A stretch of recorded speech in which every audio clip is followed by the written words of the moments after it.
LoveLine is meant for an adult audience. LoveLine may contain sexually oriented content.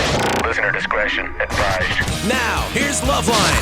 1-800-LOVE-191. With Dr. Drew and Adam Carolla. Are you insane? Hey, it is LoveLine. I'm Dr. Drew. The phone number is 1-800-LOVE-191. Also, the fax number 310-854-4455. Adam is not here. He's too big a star. He's at the Academy Awards. Actually, I think he's... Anderson, I can hear you in my headphones. I think he's hosting one of the after parties somewhere, so I hope he's having a good time. But the rest of us will be here tonight, and I look forward to nights like this. I love being alone with you guys. I can chat my ass off if I want, so I'll be in the chat rooms at drdrew.com. If they get too crowded, I'll be looking around the various rooms. I'm in relationships, and I may not be responding much on the keyboard, but I'll be watching for questions so you don't get through on the phone lines. Can't send faxes through. Get into the chat rooms. Write a question. I'll try to bring it into the show. So it's just me. It's LoveLine. Again, the phone number, 1-800-LOVE-191. And maybe we can even burn through a few calls tonight without any, what shall we say, unfortunate delays that are often caused by my partner. So let's get to it. This is Sammy, who's 18. Sammy. Oh. Hi, Sammy. Okay. Hi, okay, this is my question basically is I'm afraid of having sex. You're afraid of having sex? Yes.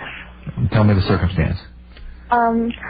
Well, okay, like, I was a virgin until like a week ago, and, like, I'm just, like, it scares me. Whenever the guy calls me, like, I don't want to talk to him and stuff, and, like, before that I was always kind of afraid, and I think I'm, like, kind of afraid of guys in general in a way, but I don't know, I'm just, like, not, I don't know why I'm afraid. Sammy, I'm not getting anything from you. You had sex for the first time a week ago, right? Yes.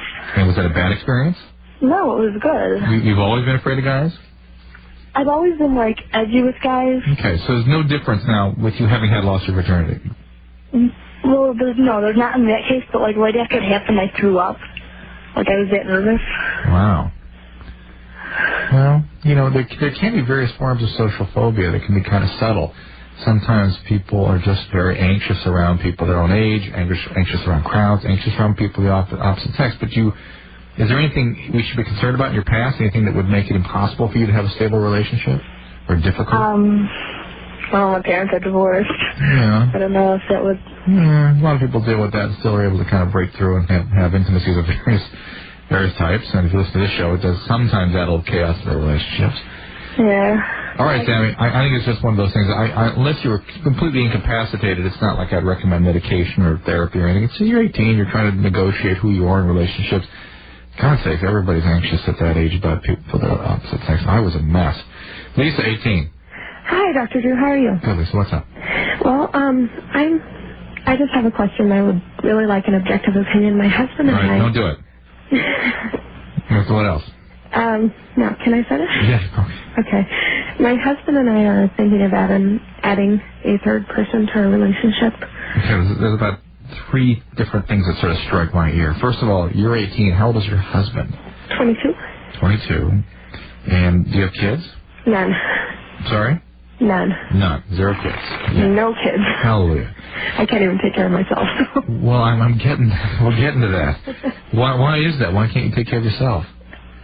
Well, I guess I can. I mean, I don't know. But I mean, what is it about you? What should I know about you that makes it difficult for you to take care of yourself?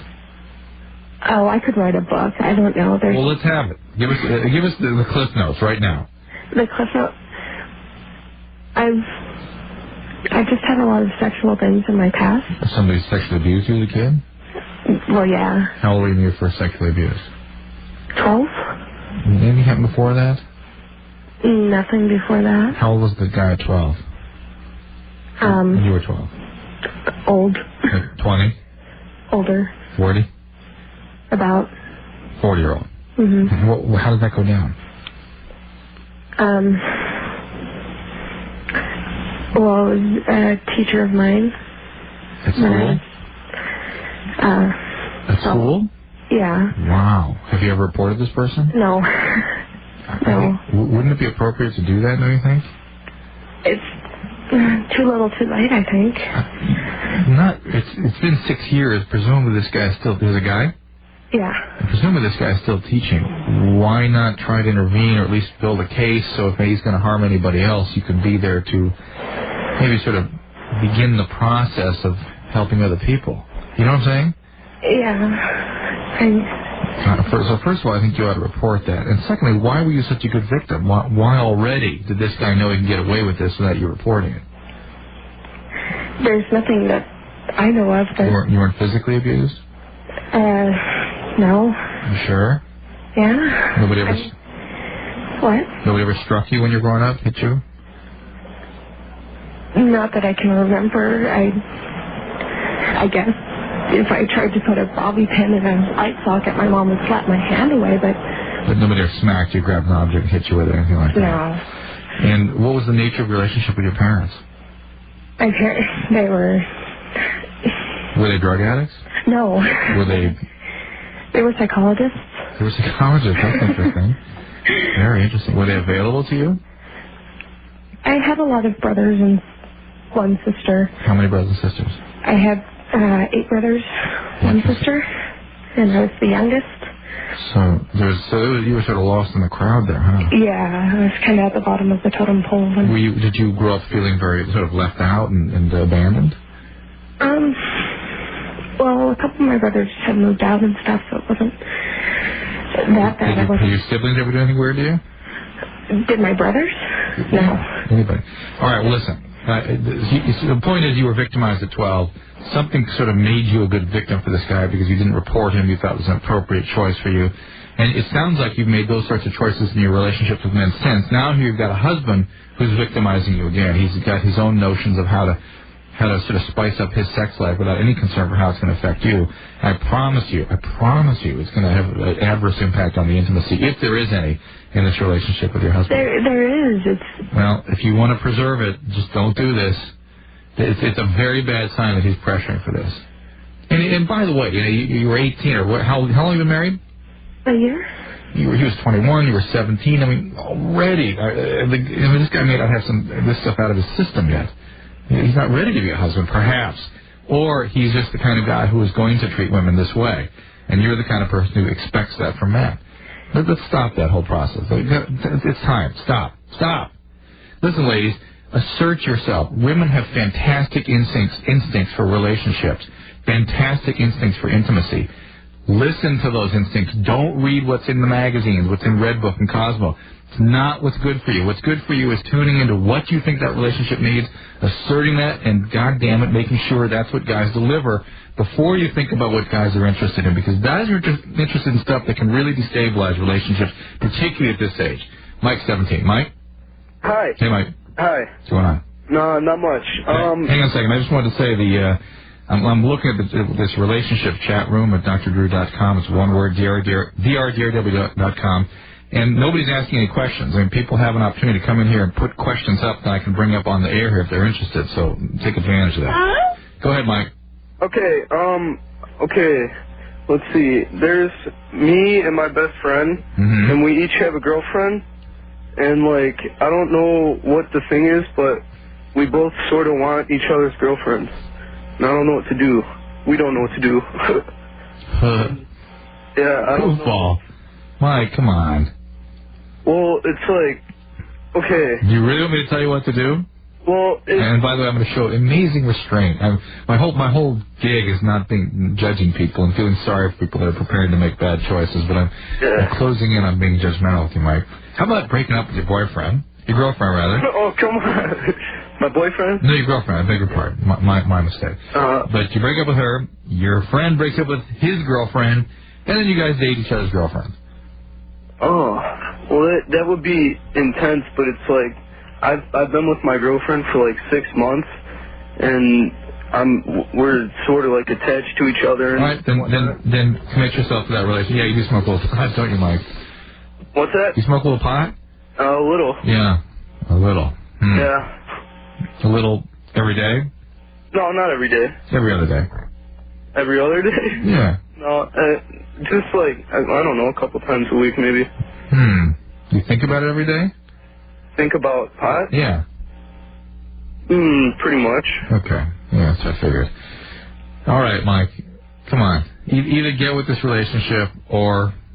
you swap, you're going to hurt these girls, and you're going to lose your friendship. Yeah. Okay? That's going to happen. Okay. All right. All right. All right. I did lay off the weed. I know Adam loves saying that. But I know it's not realistic. If somebody's addicted to pot, the thing about addiction is you can either stop or you can't. If you can't, you're addicted, and then you need help, or you'll switch to something else. So lay off the pot. I'm almost creating a recipe for somebody switching over to alcohol or speed or something else.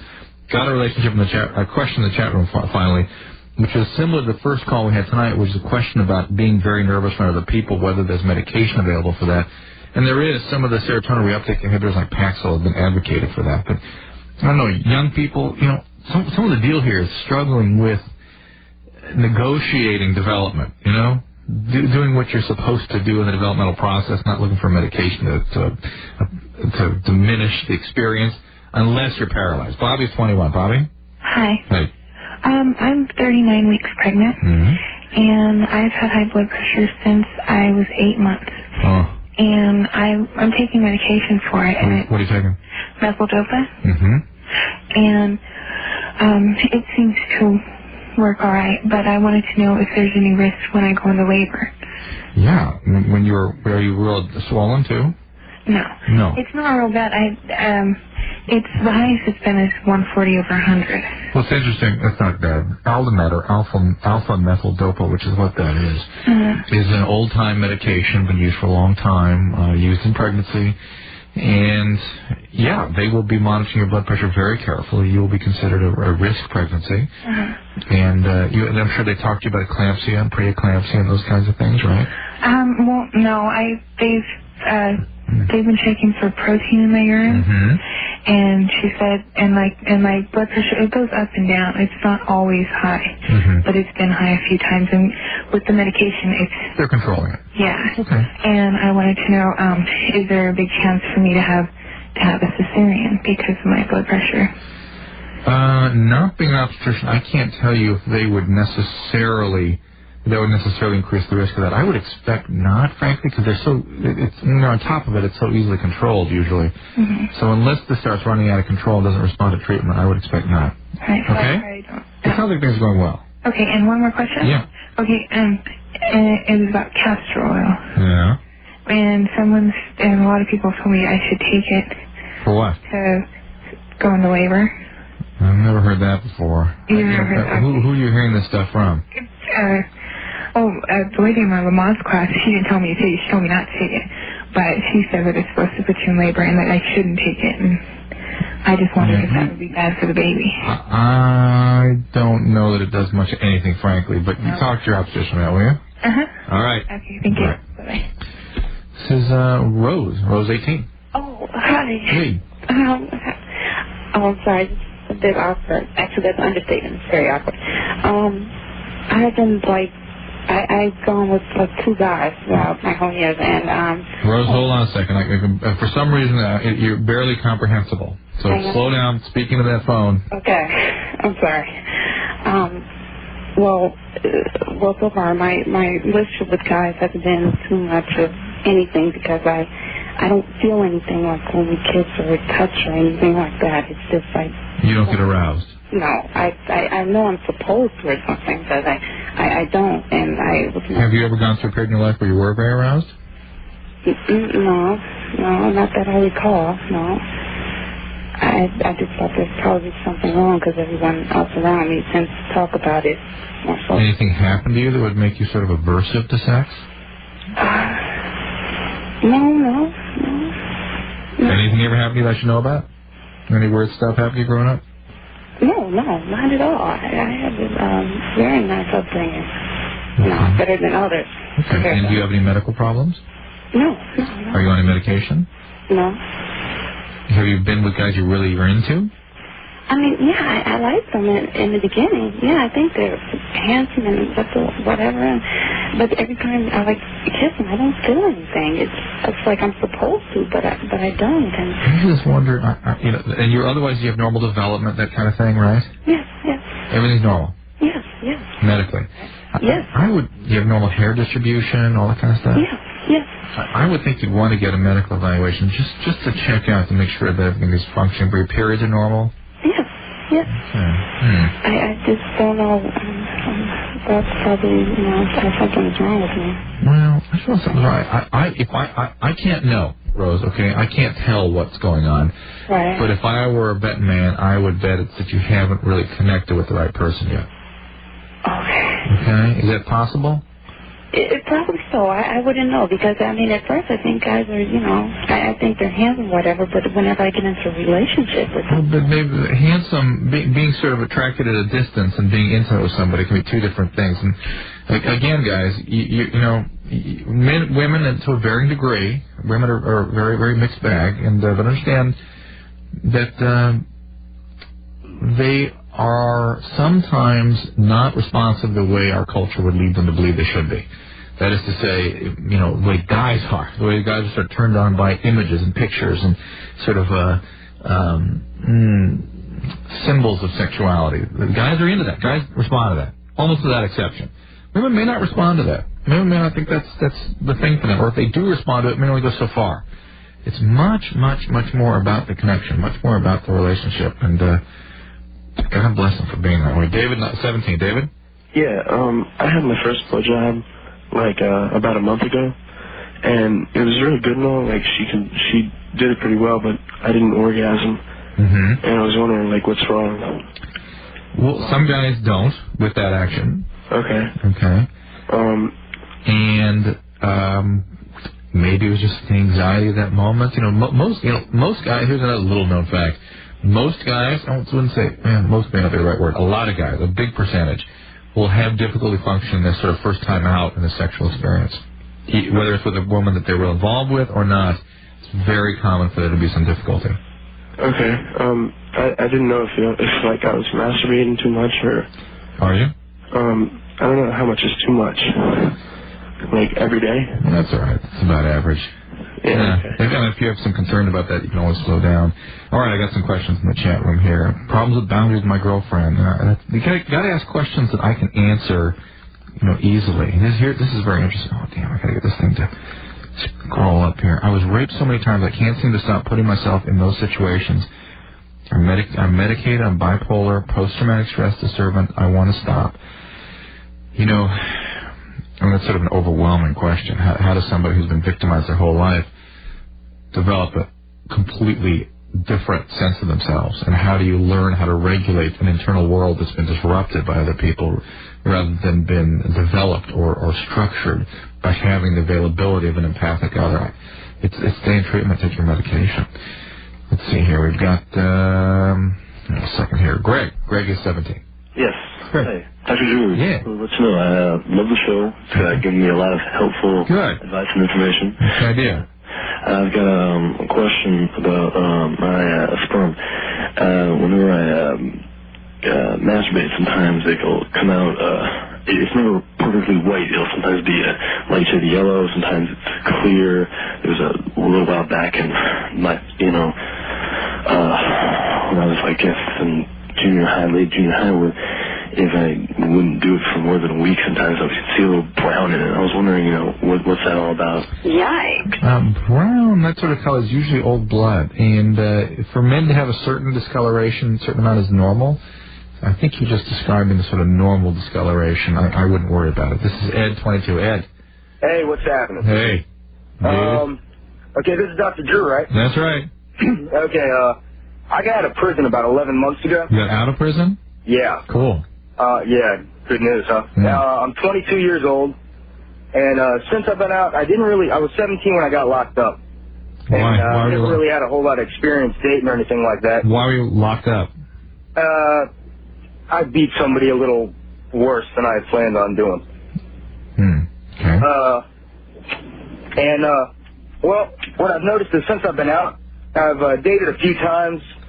I had a couple offers, but it seems like the girls that are attracted to me and the ones that I seem to end up, hanging out with or doing anything with are kind of on the nutty side. And it's not exactly what I was looking for. What do you mean? I really don't have a measuring stick. Whoa, you're talking in code. What do you mean? What do you mean? What? Oh, no, the girls that seem to be attracted to me, Yeah. and the ones I seem to be able to, take out, do whatever with, they're not stable emotionally for the most part. All right. And I'm really not too sure on what stable would be so much because I really don't have any experience with women. So you keep attracting unstable women. Yeah. And you keep responding to them too, right? You go out with them. That is correct, sir. All right, this is a pretty complex problem. I'm going to put you on hold for a second. We're going to go on to commercials here. It is Dr. Drew. It is LoveLine. The number is 1-800-LOVE-191. I'm here by myself. Adam is out at one of the Academy Awards parties. God bless him. Hope he's having a good time. Because I love these nights when I'm here by myself, just with the callers, and we will burn through a bunch of calls. We'll get back to Ed just after this.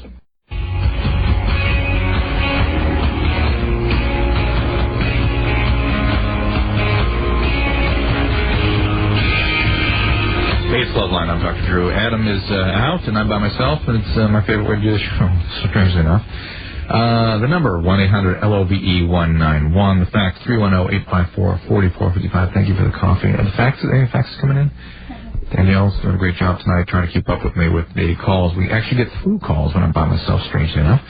And the chat room. It's drew.com, drdrew.com. Right now in the relationship chat room, but I'm going to start scanning the other chat rooms. And what I'm looking for is questions. And actually, I was able to go through some of the stuff that people had posted during the commercial break. Indeed, there were some interesting questions there. Very simply, somebody asked about what a varicocele is, which is basically a cyst in the testes. It feels like a growth in there. They do potentially impact on fertility and can cause pain and symptoms. They're often surgically simply removed. Repressed memories was another question. People sort of asked my opinion on repressed memories.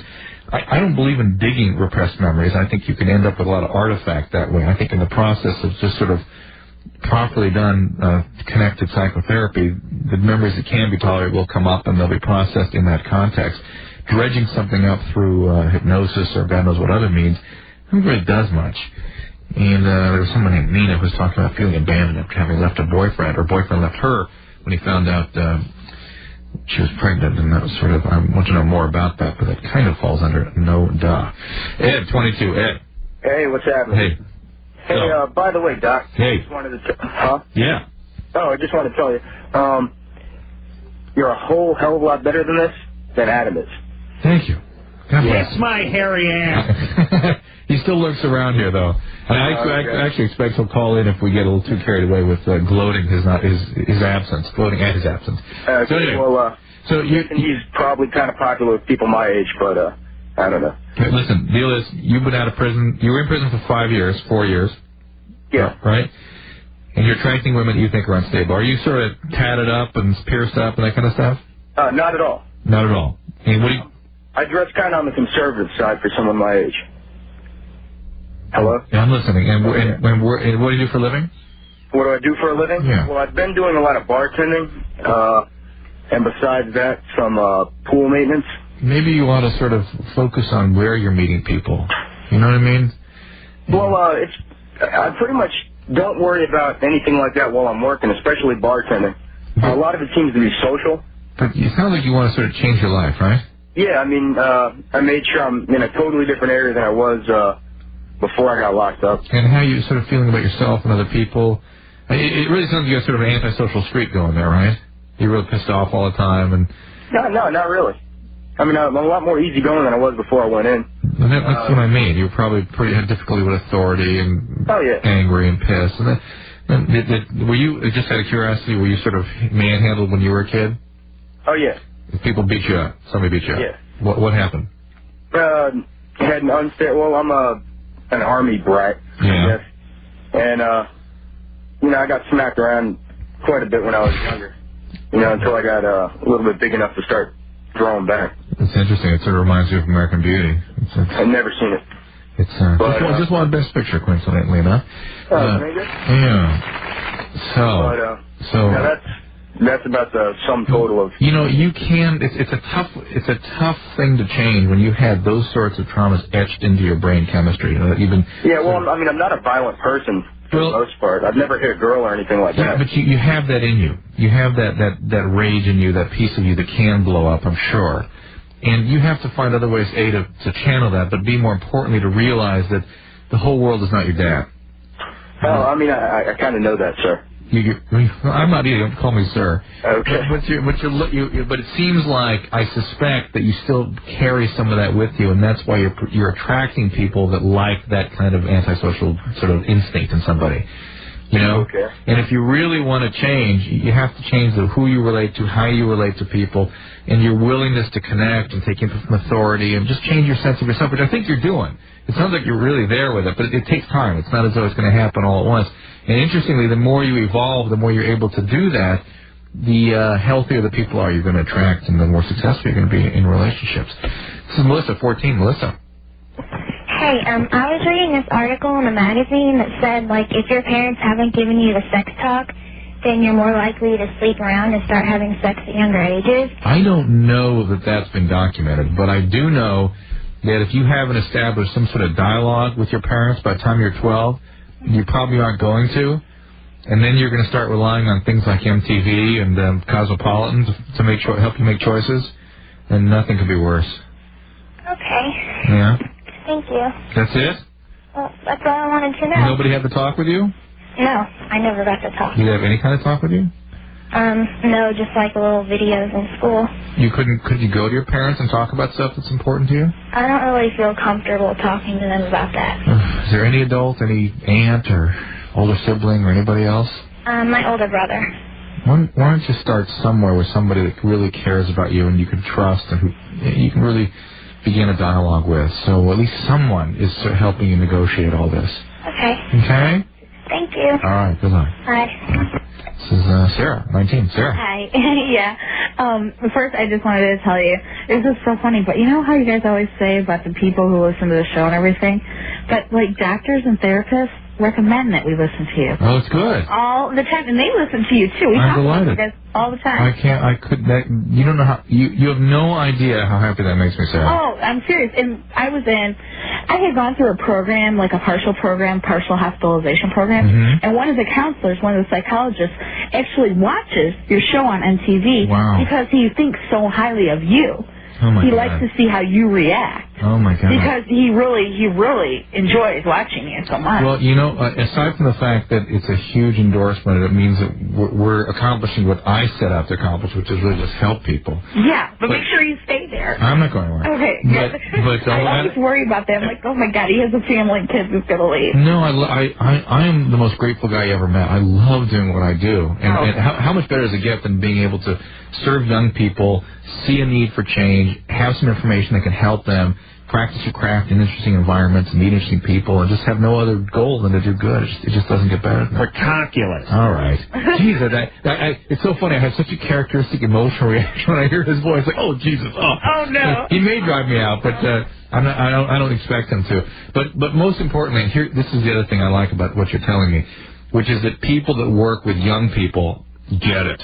They know what we're dealing with. They know what's going on with young people, and they know what's got to be done. Yeah. And that's what I appreciate, is that people that work with young people supporting us and moving out themselves and using media and using print, using whatever they can to help change the culture that you guys are coming into. Oh, yeah. Anyway. Yeah, they really do. They really push for it.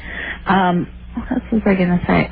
Yeah, but my therapist always recommends it. You've helped me so much. Okay. Whenever I go on I was just dating a bad guy, I always think, he would say, like, really critical things to me. I'd be like, Dr. Drew would say, that's bad. You shouldn't be saying that about me if he cares about me. That's good. So, you're always in the back of my mind telling me things. Good. So keep me there. I will. I have a question, though. Yeah. I kind of did make a boo-boo. I had unprotected sex last week with my boyfriend, who I just broke up with. Yeah. How long ago? I was on the pill, and I wasn't really responsible with it. Like, I would forget to take it. Yeah. And I did go to get the morning after pill, which I learned from you. And they gave me, I got it actually like 28 hours later. Okay. That's good. Is that okay? That's excellent. They gave me Ovret, Ovret, O-V-R-E-T-T. Ovret, yeah, Okay. They gave me 20 pills to take. And then they told me to take 20 in 12 hours from that.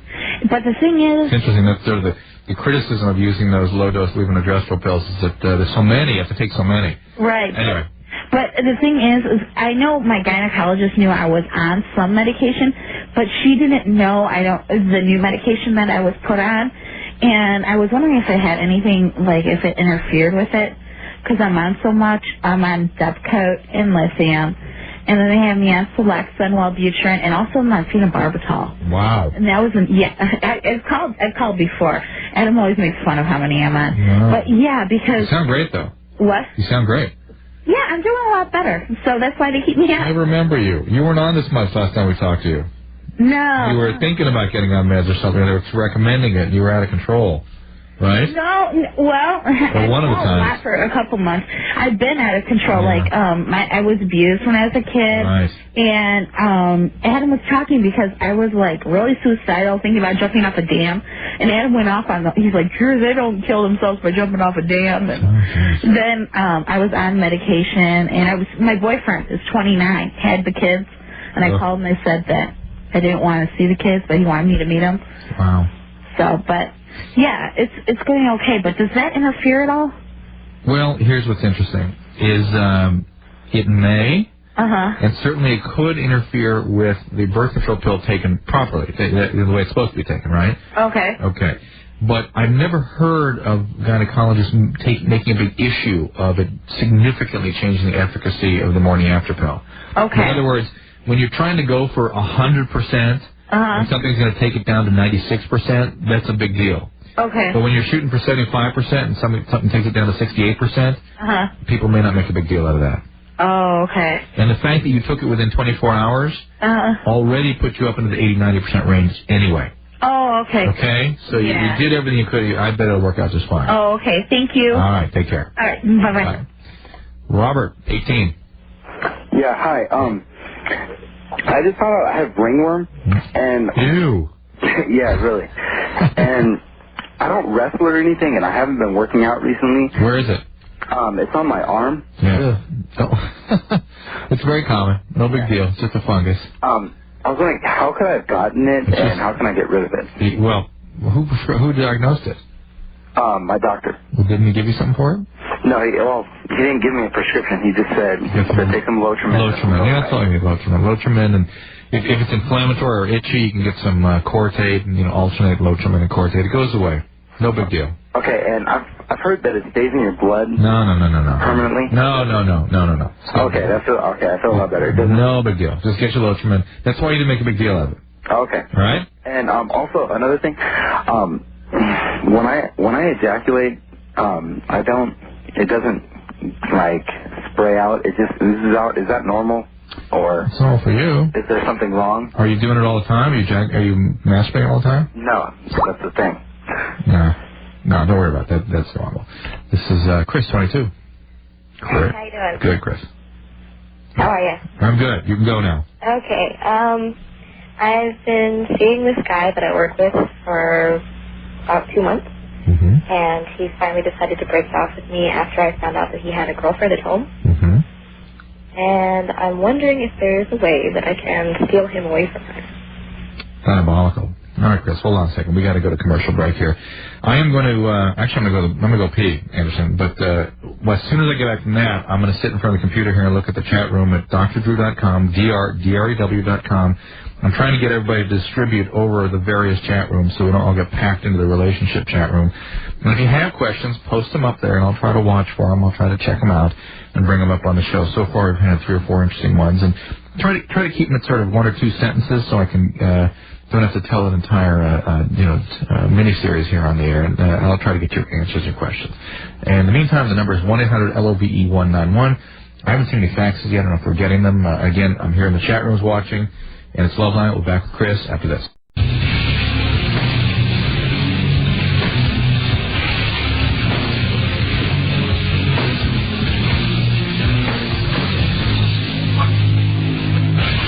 Question in one of the chat rooms, somebody was given orthocycline instead of orthotricycline, and the pharmacist told them to go ahead and take it for a couple of days, which they can do that before they switch to the tricycline, which is the thing that sort of more normally mimics the triphasic cycling of one's menstrual hormonal cyclings. So there you go. We were talking to Chris. It's LoveLine, 1-800-LOVE-191. I'm Dr. Drew Adams away at the Academy Awards. Chris. Hello. How you doing, Dr. Drew? I'm good. I'm great, actually. I wish we had sort of Academy Award nights once a week or so. Adam can go ahead and take a break, and I love doing this. Yeah, you get a night all to yourself. What's that? Get a night all to yourself, right? Yeah, get a lot done. More importantly, we get to you guys. What's up? Okay. I work for a pretty big company, and I started working there in the beginning of January. And you dated a guy that worked there? Yeah, I'm dating a guy that I work with. You were dating him, and then you found out he had a girlfriend the whole time? Yeah, when we started talking, he told me that he was living with his baby's mother for the sake of the kid, and that he was sleeping on the couch. Well, come to find out, the only time he slept on the couch was when she was mad at him. Yeah, well, listen, being the other woman sucks. Yes, it really does. Right? And one thing about guys that keep other women, they keep other women. You know what I'm saying? When you become the main woman, he still keeps other women. Yeah, I know. Cheaters cheat. That's one thing I learned from doing this show. So that's the whole thing. I asked him if he'd ever done anything. He swore to me up and down he didn't. I still have my reservations on that. How old is he now? He's 27, I think. Well, look, he's got a woman, a girlfriend with a child, right? Come on. They've been together for like 5 years. Oh, come on. I mean, maybe it's an awful relationship or something, but guys don't cheat the way women do. Women cheat because the relationship sucks. Guys cheat because there's an opportunity, and they're either a-holes, they feel they can get away with it, or they don't care, or they have their own sort of emotional issues they're acting out. But the predominant thing is they can't. And it doesn't necessarily mean anything about the relationship, so they're going to lead women to believe the relationship sucks. Right. And it probably does. So those are the kinds of guys that can't establish good relationships anyway. And what is it with you, Chris, that you can't have a good relationship? You would want to be the other woman. No, it's not that. I don't want to be the other woman. That's yeah, but your opening volley with me was, how do I get the guy back? How do I steal this guy away? Which, of course, he'll never leave the other woman. Oh, that, and if it's even worth it. It's not worth it. Of course it's not. Well, he's with that woman, and that's where he's going to stay. And he's the cheating guy. He's that guy. Have you been with guys that are sort of unavailable in the past? Off and on, yeah. Why? I don't know. I seem to attract them. Did your dad take off when you were a kid? My parents have been split up since I was, I don't know, like 6 months old. And did you ever have a relationship with your dad? Yeah, I see him off and on. He lives out of state, so when he comes. Wait a minute, Chris, that is not a relationship with one's father. Well, I used to live with him. When was that? Grade school up till like my sophomore year. Then I moved back with my mom. And why weren't you living with your mom? Because I had my stepdad there, and he wasn't real fond of me. And what was he like?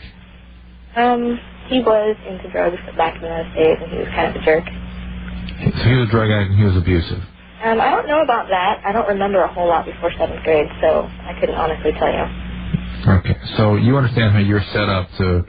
Your sense of yourself in relation to men is not a particularly... what's the word I'm looking for? Not a particularly kind or easy kind of a position to be in. Right? I guess, yeah. You know you were living with your dad from grade school till how old? Well, I was kind of back and forth the whole time. Yeah. They're like visitation or whatever. What was your dad like? He's cool. He's like doting daddy, you know, that type of thing. And why did he let you go back? Because I decided when I was about 15 that I didn't want to live with him anymore, that I wanted to go live with my mom. Why? Because he was very strict. And my mom was a little more laid back. Was your mom a drug addict too? No. Alcoholic? Mm-mm. Straight as can be. Was her dad an alcoholic? Was her dad an alcoholic? Her dad? Not as far as I know. Check that out. Something was up with her dad too. The sort of common pattern is people who are parents of alcoholics and either becoming the alcoholic addict and marrying an alcoholic addict, or at least just marrying the alcoholic addict. Okay, and so you expect that history to be this. But anyway, you understand that you got some issues. Why don't you work on working those out instead of trying to seek out romantic relationships that basically recapitulate that old sense of yourself in relation to men? Well, my whole thing is, I know he's probably really not worth my time. He's not. But I still care. See, I'm falling for him. That's the part that's Chris, you have to be very skeptical of men you are attracted to. You are going to be attracted to abusive and or unavailable men. Period. That's what you're going to find attractive. Okay, then how do I break it? Treatment. You have to get some sort of therapy. Seriously. Unless you can try walk. Here's the way you break it. Okay. I actually have an excellent recommendation for you, Chris. There's a book called A General Theory of Love out there. Okay? General Theory of Love. Go read it. It's an excellent book, and there's several good books out there that might help. Another one will be Codependent No More. Okay? You go read these books and see if you can establish some friendships with people who are really unconditionally available for you.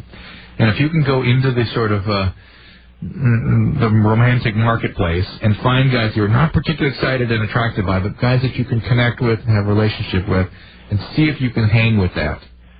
Okay. If you're able to deal with the feelings that come with that, then you will grow, and then things will get better. If you can't, then you got to move on. You got to get some help. Shelby, 14. Shelby. Yes, I was wondering if it's normal if guys, like, okay, I had oral sex with my boyfriend for the first time, like, this was me, and I was wondering if it's normal if guys twitched a little bit. Yeah, you were doing that to him? Yeah.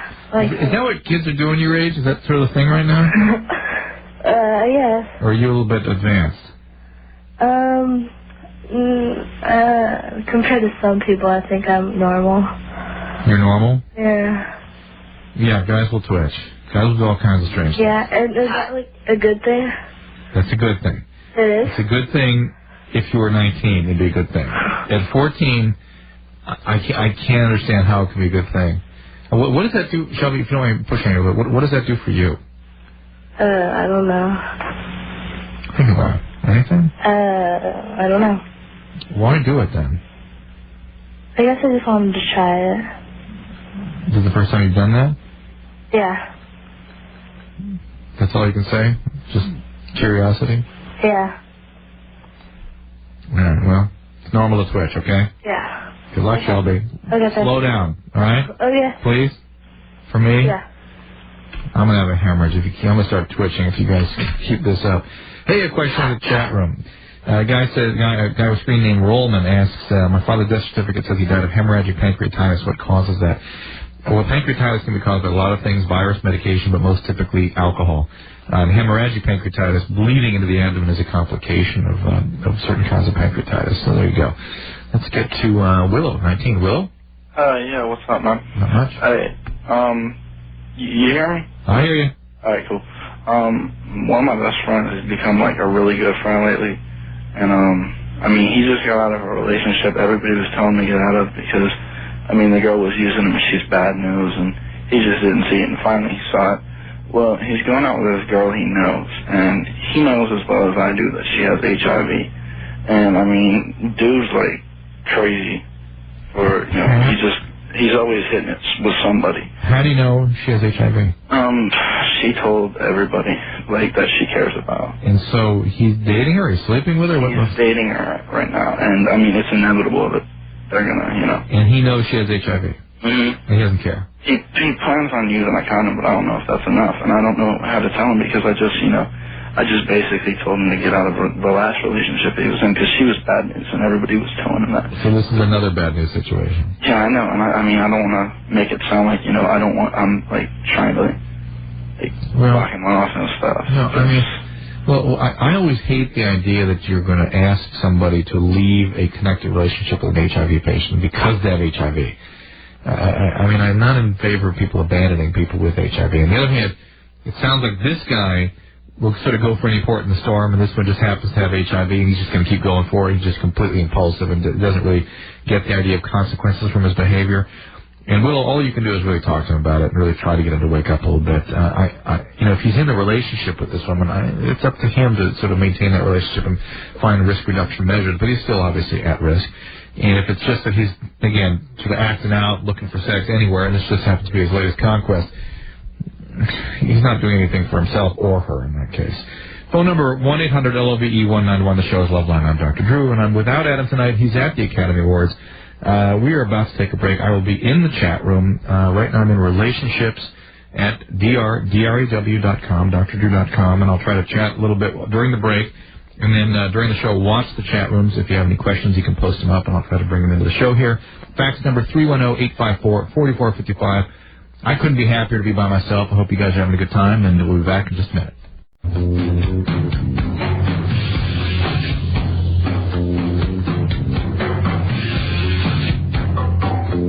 Hey, it's Loveline 1-800-LOVE-191. I was just fooling around in the chat room. Someone asked, do you consider Adam a friend? That's like, yeah, Adam and I are friendly. We have a very cordial relationship, but we have different jobs to do in this environment, and it creates conflict. We're kind of like the sheepdog and the coyote. If you ever saw the old Warner Brothers cartoon, we get along. We're off mic, but man, am I relieved when he's not around. And I hope you guys are relieved, too, by the fact that we actually get through a few calls.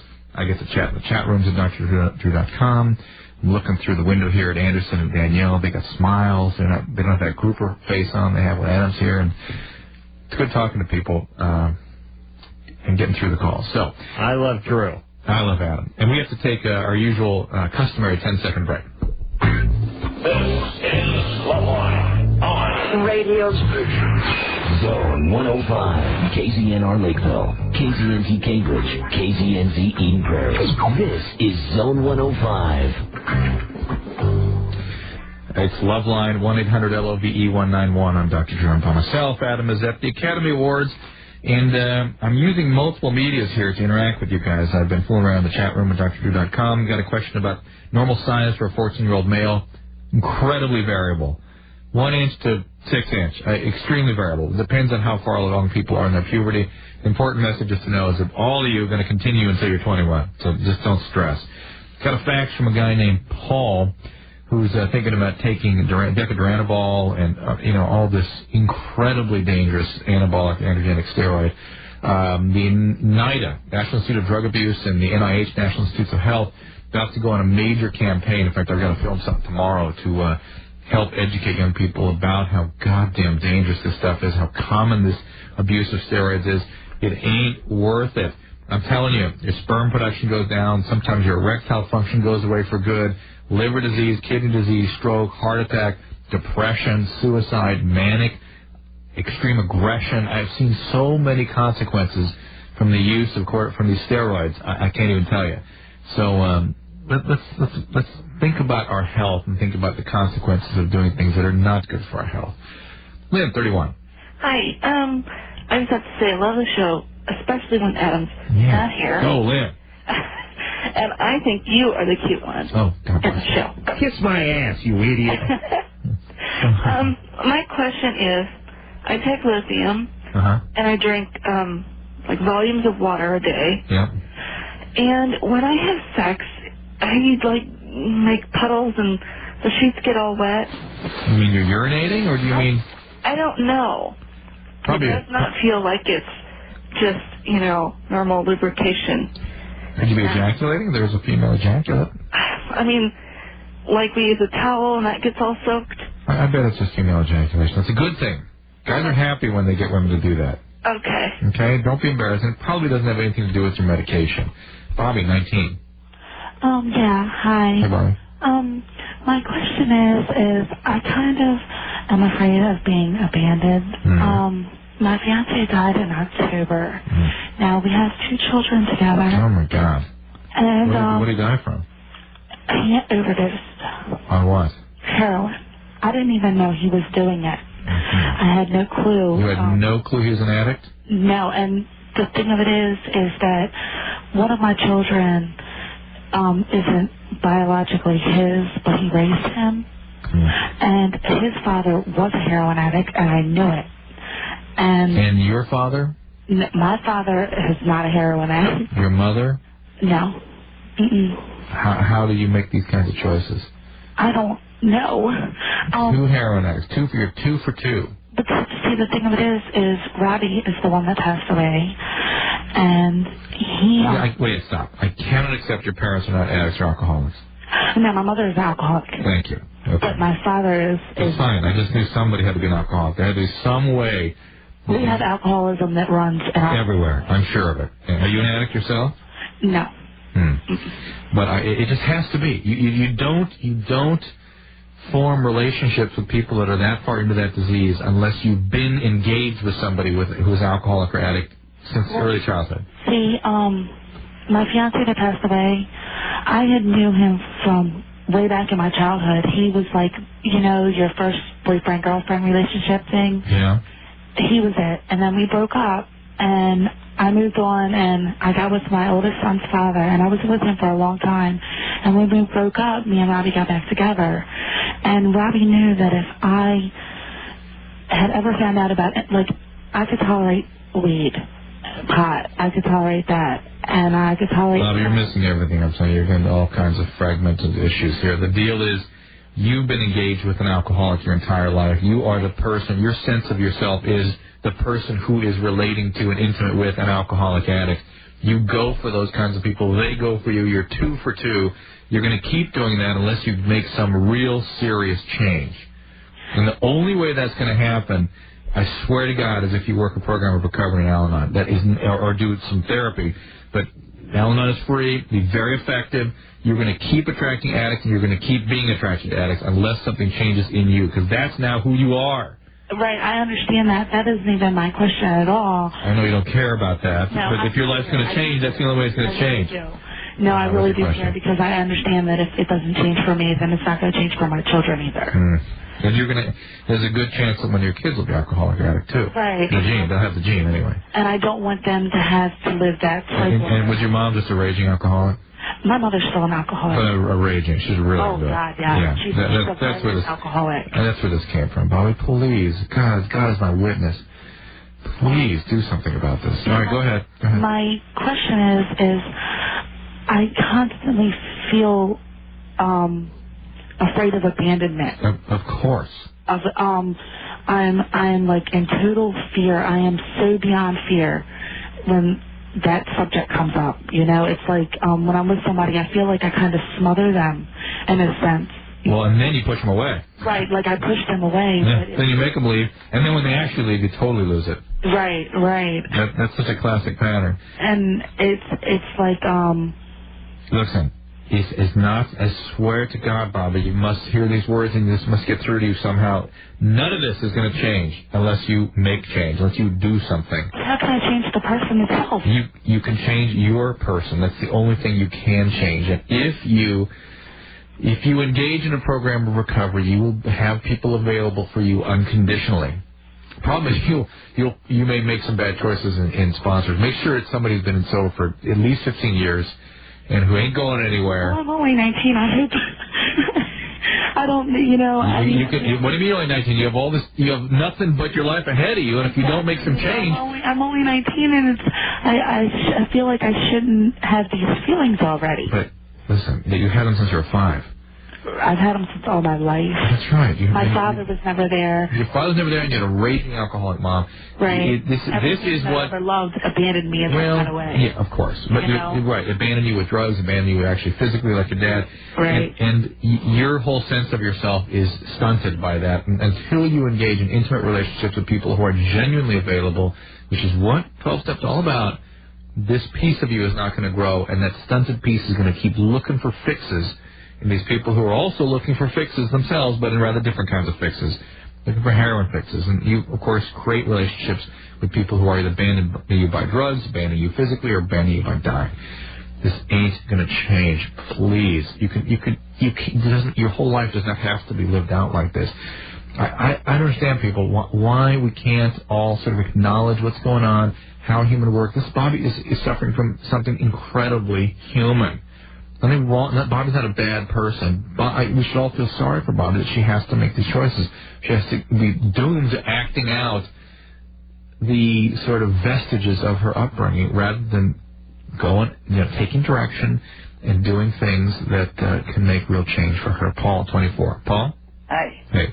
For a sleep aid, for years I had the insomnia problem, and I just recently started taking Thorazine. Yeah. And were you having night terrors or something?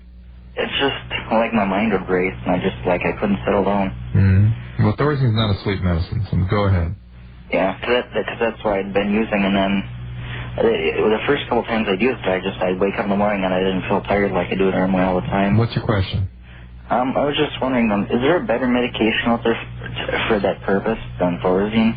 Well, you need a diagnosis first. Thorazine is not a sleep medication. So now Thorazine has the potential of causing all kinds of interesting problems like Parkinson's and something called tardive dyskinesia, which are repetitive abnormal movements of the mouth, lips, and face.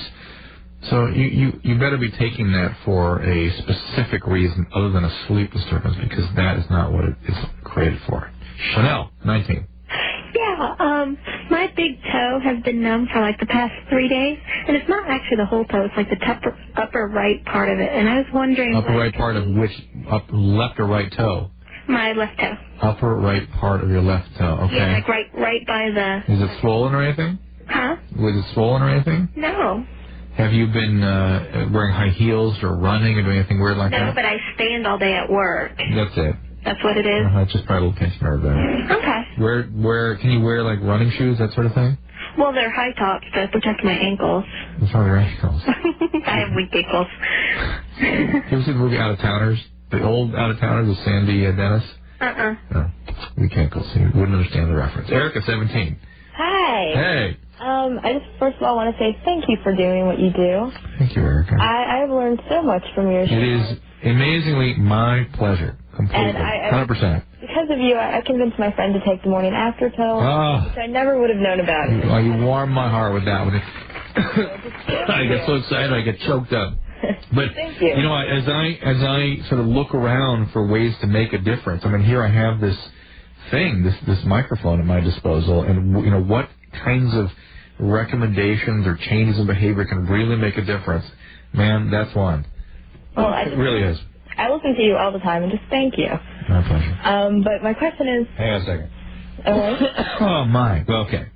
Okay, my question is, I have a bunch of guy friends and stuff, but none of them seem to be any more interested than just friends, except for the handful of them that want to be friends with benefits. But nobody ever seems to like me as more than a friend. I'm kind of curious. Wait a minute. They want to be friends and have sex? Yeah. What is that all about? Is that maybe... Are you maybe misinterpreting? Maybe they want to have... But maybe they want to have a relationship. No, because they pretty much have said that they're not interested in me like that. They just want to be friends. And they just want to have sex. Yeah. Well, how are you sort of, are you presenting yourself a certain way? In other words, do you go out, do you date, and do you sort of... No, it's just like... What about doing that? What about finding guys that are more interested in relationships? Well, believe me, I'm looking. Yeah. It's just, like, I'll meet, somebody, like, through work or at school. I'll just meet new people, start, like, talking to them and stuff, but they just never seem any more interested in friends. What about you asking a guy out? Tried it. What happened? No, it's like we'd go out, but it would just be as, like, kind of friends and nothing ever happened. Why? I don't know. You sound really great. I mean, can you give me a hint as to what might keep you stuck in Friendsville? I have no idea. It's easy with guys. Guys get stuck in Friendsville all the time, but women don't have to do that usually. I'm very perplexed. Nothing. There's no hint you can give. There's nothing about you that might... The guys are obviously attracted to you sexually because they want to have sex with you, but they want to be your friend. Yeah, basically. And if I had any idea as to why, I could maybe try and figure it, but I have no idea. Do you have many girlfriends? Yeah. What do they tell you? They're just as confused, and they swear that some people like me when I know they don't. And... What do you mean by that? Well, they swear, like with this one guy specifically, that he likes me, but he doesn't because he has a girlfriend and he's chasing another girl at the same time. So he's just a dick. Yeah. You have good instincts about that. You don't be stuck with that kind of thing. Yeah, to quote Adam, he's a douche nozzle. But other than that, I mean, they're pretty much just as confused as I am about it. Well, I'm not seeming to be very much help because I can't come up with anything unless there's something you can tell me. You're overworried about the kinds of choices you make, the sort of... No, I mean... the way you socialize. There's got to be something about the way you go about your socializing. I mean, I don't go out every weekend, and I don't go get trashed every weekend. Let's just go hang out, let's go play mini golf, or let's go to a movie, or go get coffee. Are guys scared of you for some reason? I don't know why they would be. You're fat. You know what? I think, Eric, I'm unfortunately not much help to you. I think you have to rely on your female friends, and I hope you have good friends who can give you sort of an objective. And you have to sit them down. Maybe there's something difficult to hear or difficult for them to say that they're not telling you, and I don't know what that would be, but you got to sit them down and say, look, you have to help me. I'm looking to make change. Where do I have an opportunity to do it? Where is there room for improvement for me? Mike, 43. Hi, Dr. Drew. How are you? Good. I'm addicted to a pharmaceutical. I guess it's the generic Vicodin ES. Hydrocodone? Hydrocodone 10650. Yeah. And I just graduated to another drug called Oxycontin. Great. And I'm at the point now where I get off of the drugs for a year and a half. Long-acting oral opiates. You have to be treated, Mike. There's no way around it. Opiates basically throw a switch in somebody if you have that switch to be thrown, which undoubtedly you do. Okay. And it ain't going to go away. When you come off drugs, it is going to be extremely unpleasant, not just the detox process, which, by the way, I don't take people off hydrocodone or oxycodone outside of a hospital because it never works in my experience. Do not get on methadone. Whatever you do, it is a nightmare, and you'll get addicted to methadone. You can do it. You can try a 21-day or 14-day detox on methadone if you want, but I've yet to see somebody actually successfully conclude that.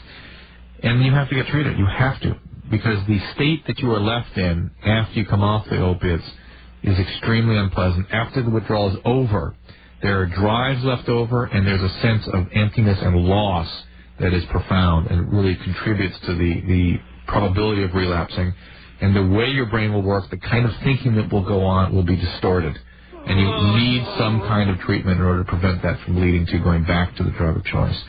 Yeah, check out Narcotics Anonymous. If there's any local hospitals nearby, you want a physician who's board certified in addiction medicine by the American Society of Addiction Medicine. Dan, 22. Hi, how you doing? Good. Yeah, what I've got is I got a bit of a social problem. Now, I consider myself a really sociable person. I'm a university student, and I have to be around people all the time. And I think that's leading to my question is, when I'm not around people, like I was at an Oscar party tonight, I'm a student filmmaker, and I had a great time while I was there, and as soon as everybody leaves, and as soon as I leave and I'm on my own again, I get incredibly depressed. Well, that's why people keep other people around, or compulsively keep other people around, is to avoid feeling. To avoid feeling. That's why people use drugs, that's why people have sex, that's why people do a lot of things, when they have feelings that they don't want to have or they can't handle. Boredom is a great way to avoid feelings. Yeah. If you're bored, it makes you go do something before you have a feeling. See, I'm always doing something. Yeah, well. In a sense, you know, I'm a workaholic. I live alone. I just got out of a pretty bad relationship, but I know I'm going to jump into another relationship before I'm actually ready for one. How about getting treatment for your depression? Yeah, when I was younger, when I was still in high school, I was in a little bit of therapy, and I was on lithium, things like that. And by the way, lithium is not a short-term commitment. No, I know. Right, if you're bipolar, that's a lifetime of something. Yeah. And if that's your diagnosis, what the hell are you doing? I don't know. Well, why don't you get some treatment? Why do you have to be miserable? It's one thing if you just feel a little blue, or you're just dealing with the negotiations of development in life, but you have a diagnosable condition. You've been on lithium. Yeah. Hey, you're making a mistake not to be treated. It will affect your ability to be productive. It'll affect your choices. See, that's the thing. 99% of the time, I'm high. I don't do drugs or anything. I hardly drink, but I'm always high on life. I'm a very nice person to be around. Yeah, you may be manic half the time, and then you crash down into depressions. You may cycle rapidly. Look, you've got to get treated. Damn, why be miserable? Well, that's the thing. Most of the time, I'm not miserable, and most of the time, I manage. You told me you always have to be with other people. And if I'm not always doing something, always with other people, I'm miserable. Yeah. All right. Let's get on with it. Let's get back into treatment. And it may not even be therapy. It may just be something to stabilize the biology. Sarah, 19. Hi, okay. I just want to say it's great with you just there answering everybody's questions. You get through them a lot faster. Thank you.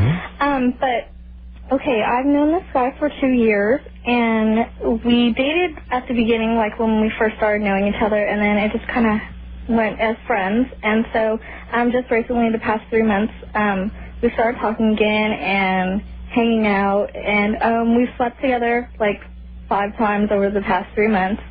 And when he hangs out with me and my friends, it's fine. And when we hang out together alone, he's fine. But every so often we'll hang out with a bunch of his friends, and he's totally distant, and I don't know what to do. Do you think he has a girlfriend?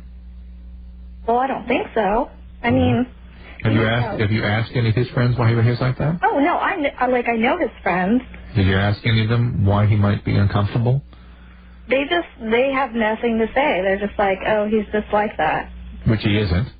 Yeah, not like with me when we're alone or not when we're with my friends. I get the distinct feeling he's covering for something. Maybe it's just that he doesn't want to, he doesn't really like you, and he just doesn't want to seem like he's dating you for some reason. God knows what it would be to let his friends in on the fact that he is. Or he's hiding something. And I get the feeling he's hiding something. Really? That's Okay, the like, feeling. we hang out, like, I can hang out with him and, like, some of his friends that I know really good, and, like, they know, like, something's going on between us. But it's like if we hang out with a big, like, group of, like, some people that I don't know, it's like that's when he starts acting distant. But that's fine. You know, his close friends may be protecting him, and they may know what he's up to. Oh, okay. The other thing is, Anderson, Because, like, I've known him for 2 years. well, maybe not. Anderson said something in my headphones that was interesting. He said maybe it's just like Grease. You know, where he has a certain image to maintain, whatever that image is, and you're not consistent with that. Whatever it is, whether it's just that he doesn't want the guys to think that he's being taken away by a woman, or maybe you're of a different sort of, I don't know, some different style than he is, and it would make him feel uncomfortable. Whatever it is. You seen the movie Grease or the play Grease? Yeah. Maybe, do you think it'd be something like that? No, not really. I mean, like, we're into the same things, and, like, it's nothing like he's total, like... Well, it's something, and I get the real sense that he's hiding something. I can't tell you exactly why, but it just sounds just very suspicious, sneaky.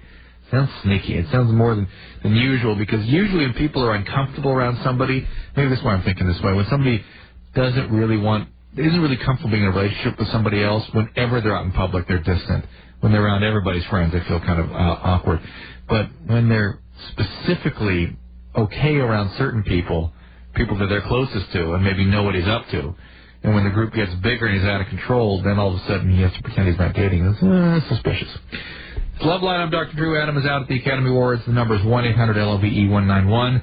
I got to pee again, so I'll be doing that, and then I'll come back and sit in the chat rooms at drew.com, drdrew.com.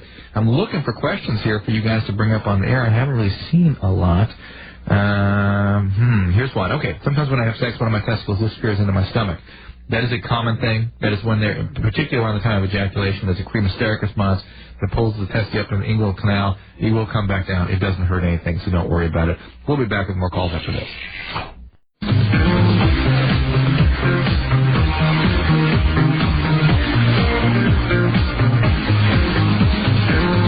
Hey, I'm Dr. Drew. It's LoveLine.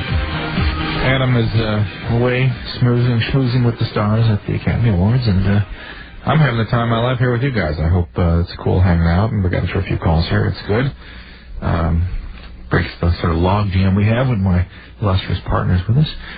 So, we were talking to anybody, actually. I was in the chat rooms chatting with people, and some of the rooms are kind of out of control. It's drdrew1word.com, and I'm in the relationship chat room. I'm about to get there anyway. In just a second. In the meantime, let's go to Brittany, 13. Brittany. My mom's like kind of an alcoholic. Kind of? Well, yeah, pretty much. And I was wondering exactly how could I deal with that, because it's like really bothering me lately. Who's your dad? My dad, he lives in Utah with my brothers.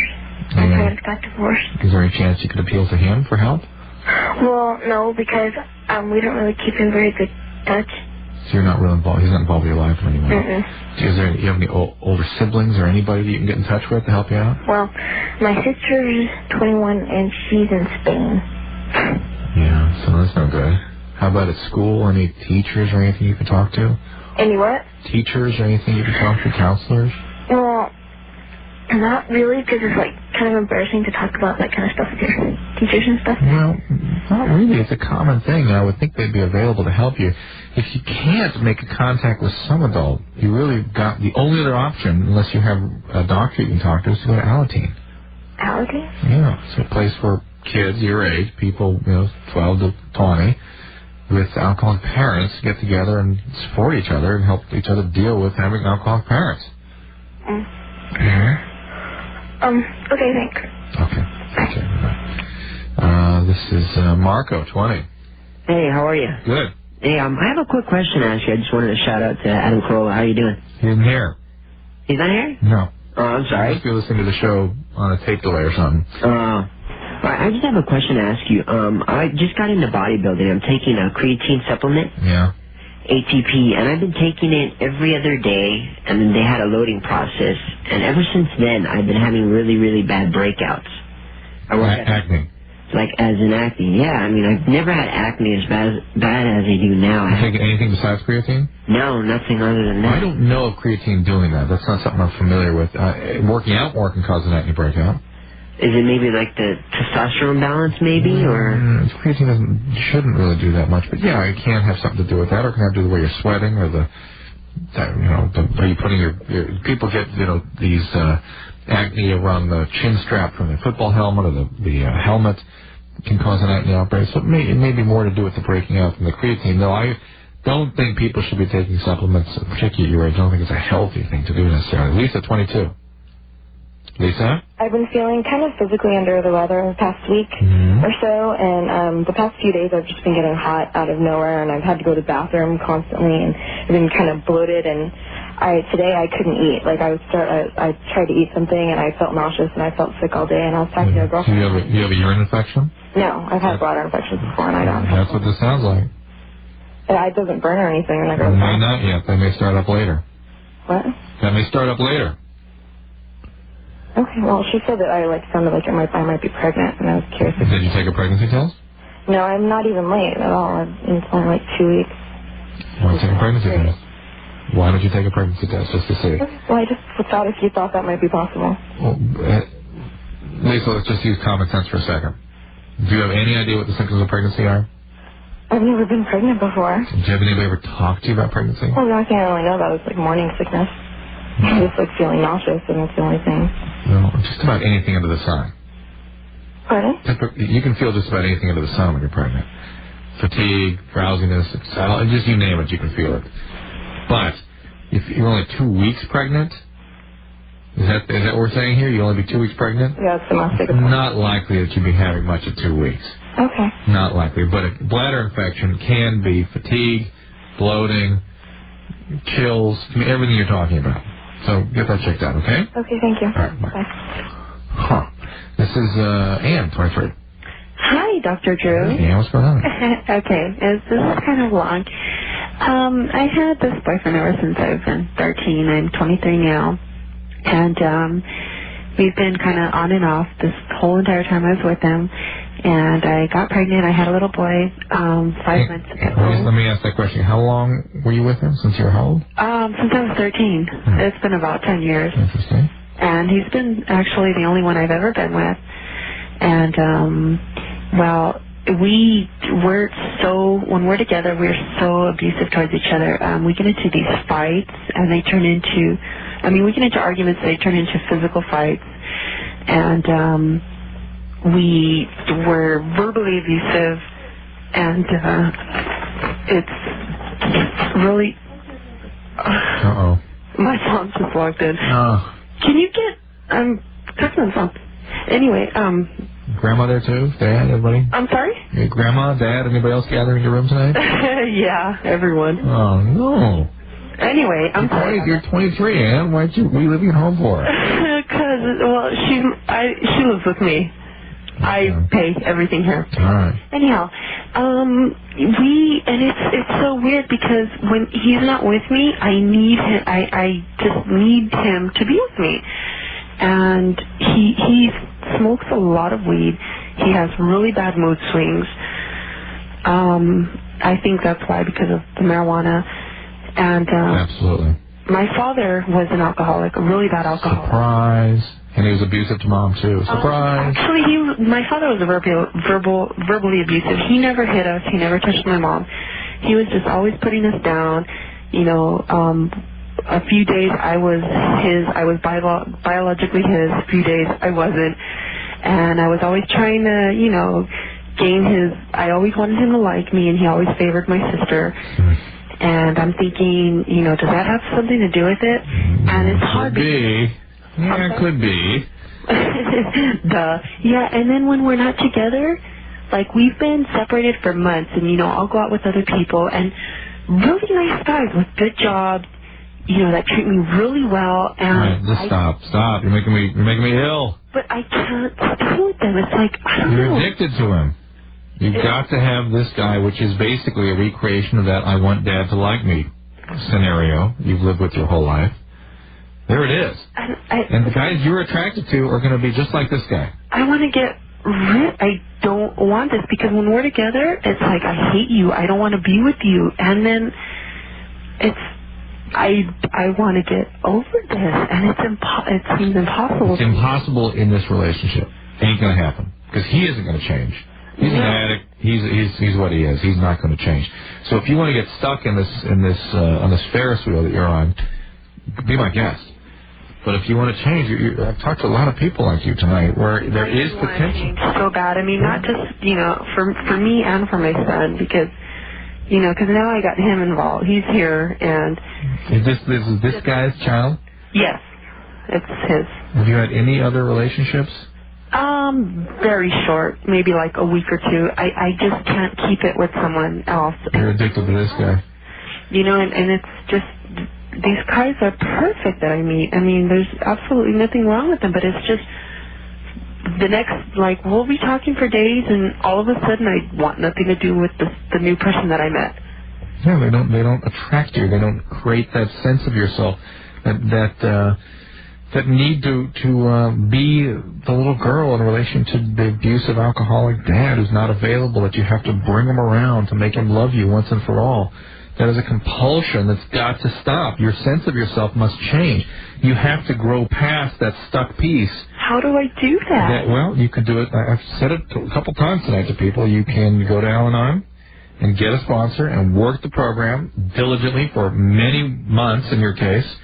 Or you can get a therapist. And yeah, that's so expensive. And I've always thought of, going to see someone, but I think I don't need to see someone. I can get over this on my own. I just need to have some encouragement or something. Well, the only way that you even have a remote potential, which I don't think you have much of one based on what you're telling me, is by getting one of these perfect guys and getting in a relationship and hanging out and seeing what feelings come up. Staying in that relationship. Like that, but it's so weird because the next day it's like I want nothing to do with them. I don't mean have sex with them. I mean, yeah, I know, and I don't, Yeah, but I'm saying when you want to have nothing to do with them, hang in, contain that, stay with it, see what kind of feelings come up as you stay with a relationship with somebody who's actually available for you. Yeah. It'll be horrifying. You'll act out in all kinds of ways against them, and you'll push them away probably. And if indeed you do that, you have to get treatment because they ain't going to change otherwise. Really. And, and it's so weird because, when he's not around, I feel, so depressed. And I'm like, gosh, we can work things out. Oh, boo-hoo. We should change. He can change. And I feel all my friends tell me, you're such a nice person, And I only act like an animal with him. And I hate it because... I don't know where we're going with this, Ann. Ain't going to change. He's not going to change. Yeah. He's not going to change. And also, does the marijuana have a lot to do? Because he is so moody. I mean, he'll be... Absolutely. People that smoke tons of pot get profoundly depressed. And it takes several years sometimes for that depression to come on. Boy, and watch out if he stops. The depression becomes very serious. There's actually a substantial incidence of suicidal depression in the first 6 months of marijuana abstinence, and people are really on it like this. And please, people, let's get into arguments about whether this drug is addictive or not. It is profoundly addictive for a small subset of people, primarily alcoholics. I have to treat them every goddamn day of my life, and it is a serious condition and when it gets going. Most marijuana addicts, before they come to treatment, have switched to speed or alcohol because the marijuana stops working, they get depressed, they increase the dose of marijuana, they get more depressed. And if you're an addict used to using substances as a way of managing your emotional world, of course you're going to switch to something else. Don't let it get that far. Go get treatment. Check out MA. Do something. Recognize that this thing can be quite serious for a small subset of people. Not for everybody. For everybody else, something they want to use occasionally, no big deal. Not a big deal, no more than alcohol, except for it being illegal. It's LoveLine. I'm Dr. Drew. 1-800-LOVE-191. The DrDrew.com chat room. They're kind of breaking down. There are people sort of repeating themselves and being retards. I want to look around the various other rooms within DrDrew.com and see if I can find somebody with a functioning neuron and get some questions for the show. We'll be back in just a second.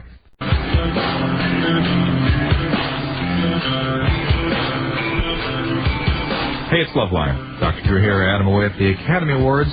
Pretty good show tonight. Do you like it, Anderson? No, he didn't like it. I liked American beauty, and I really like Kevin Spacey, so I was glad to see that go. And I still haven't yet seen Cider House Rules, but I intend to. And so it's LoveLine, 1-800-LOVE-191. Got some interesting faxes here.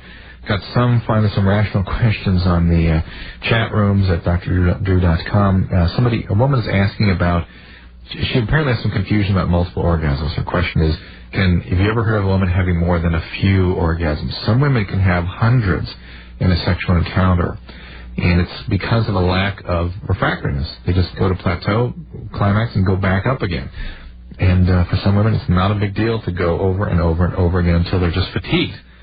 For some women, multiple means 5 times. For some, it means 50 times. For some, it means twice. And for some, it's just one, like males. Males really are just a one-timer. Go back to their phones. It's Michael, 19. Michael? Hey, I got a question. All right. What's herpes look like on a male? Well, it can look like blisters, or it can look like kind of a streak, like a red streak. Would it be like up in the pubic hair? Could be. Like white? No. No, not white? Not typically. Are these small, little white, hard things on top of a red base?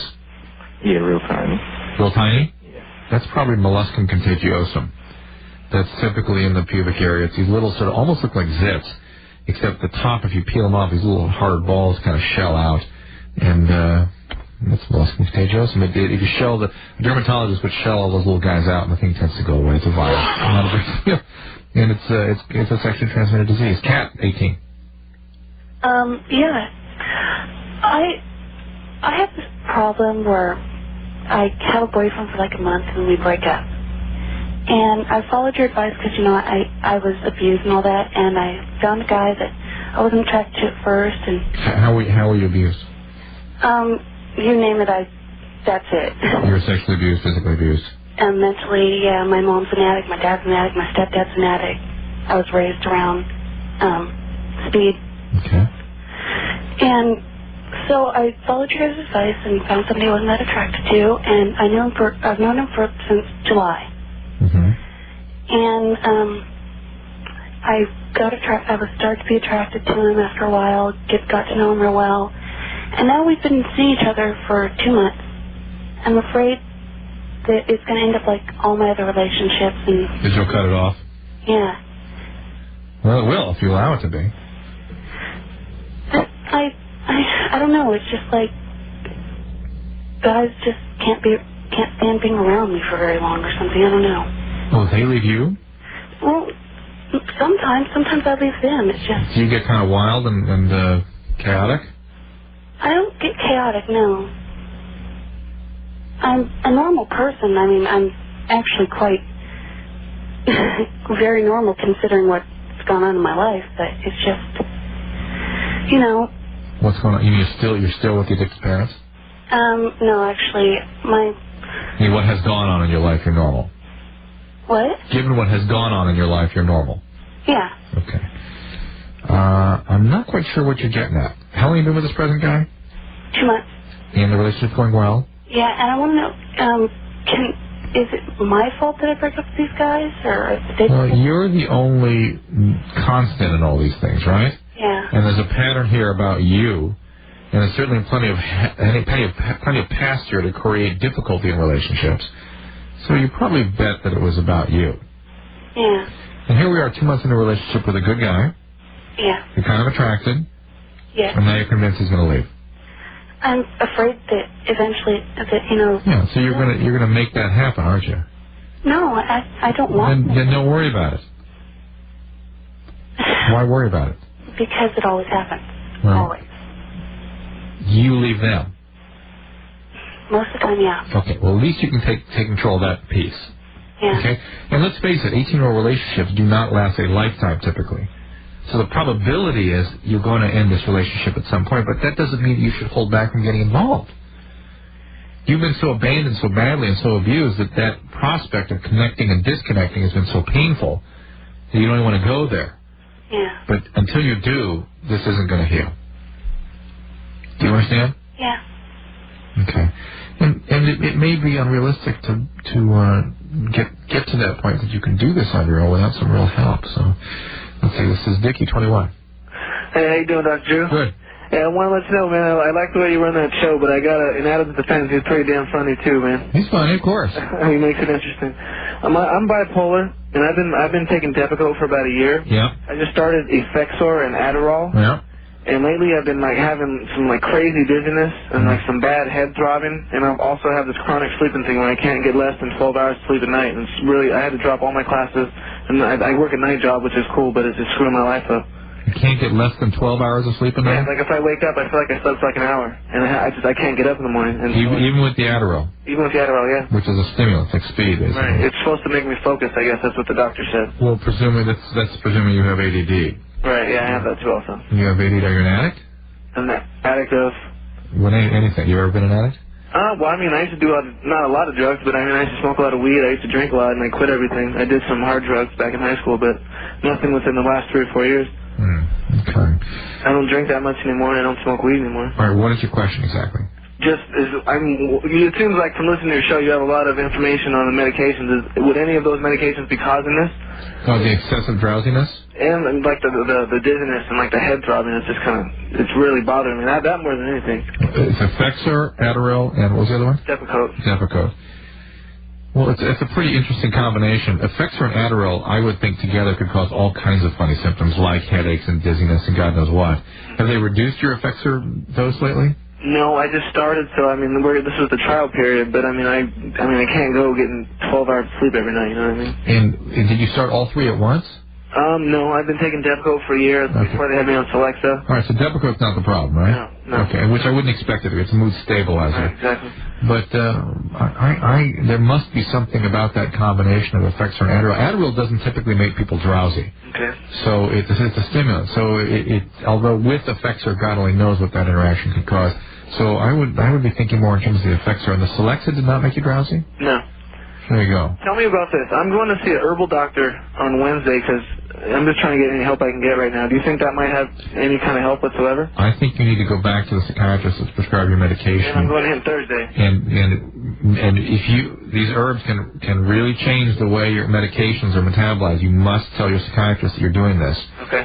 And they may have to check levels to be sure that they're okay. But you're not on appropriate combination of medicines because you're having intolerable side effects. You need to go back to the doctor that's prescribing it and work on it till you find a combo that works. Angela, 20. Yeah. Hey. Go ahead.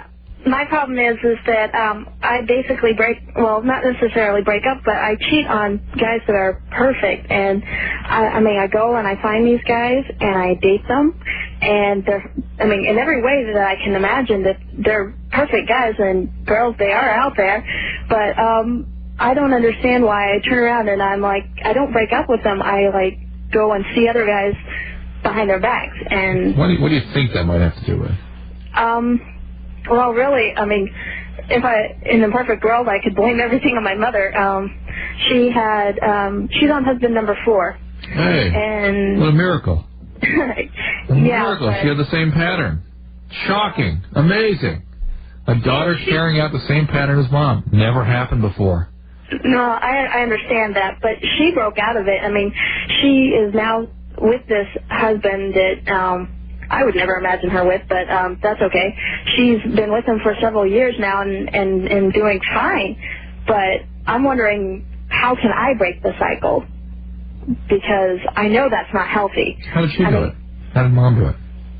I really don't know because after... Not a lot. Not anymore. Okay, after what? Go ahead.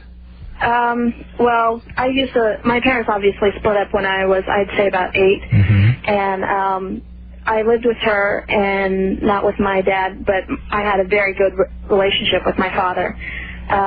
But with her, it was really bad. She started seeing someone almost immediately and married him within a year. And he didn't get along with me at all, and that really caused relationships with the 2 of them. I'd say 2 years after their marriage, they split up. And my mom was really... Basically, she neglected me.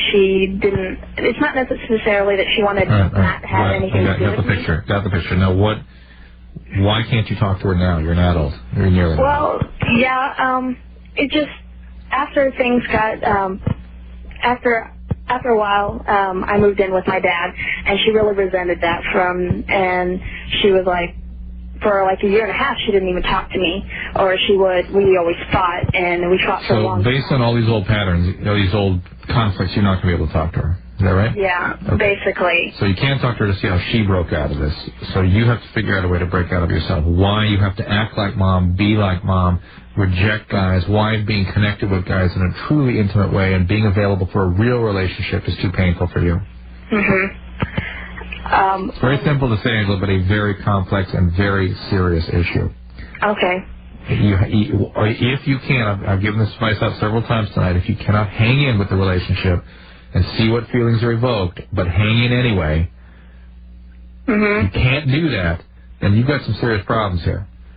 Got some serious stuff with it being available for intimacy. And the only kinds of people you're going to be available for are those that are not available for you, that you're going to try to make available, just the way you tried to make dad available. And you're doing that by becoming mom. And that ain't going to work. Okay. It's not going to work.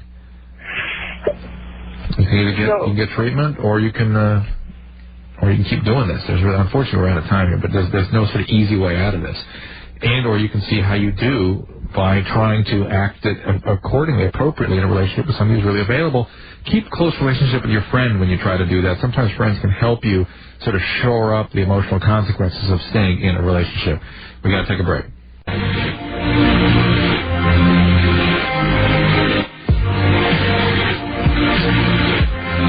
Well, another show in the can. It's Dr. Drew. I want to thank Adam for not being here tonight, and I want to thank all of you for joining me. I think we got through some interesting calls, and more than the average number, I'd say, without my illustrious partner here. Tomorrow night it is Goldfinger. Adam will be back. I'll be here.